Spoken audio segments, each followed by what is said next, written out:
Hi, welcome to Richard Gobili YouTube channel, and for today's tutorial, I will be teaching you on how to change activity mute sound in voiceover on iPhone X. But first, kindly subscribe to this channel and don't forget to hit the subscribe button and the bell to notify you for the new updates. And let's start. Using your iPhone X from your home screen, first go to Settings. Then in the Settings, scroll down and find the Accessibility, then tap. Then in the Accessibility, go to Vision section and then tap the voiceover. Then in the voiceover, scroll down and then tap the Activities. Then in your Activities, tap your Activity Work.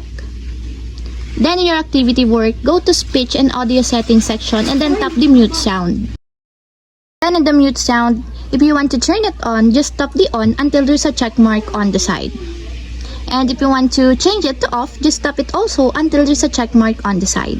And if you want to change it back to default mute sound, just tap it until there's also a check mark on the side. And that's it, we have successfully changed activity mute sound in voiceover on iPhone X. If you have a question, kindly comment down below and don't forget to hit the subscribe button and the bell to notify you for the new updates. And thank you for watching!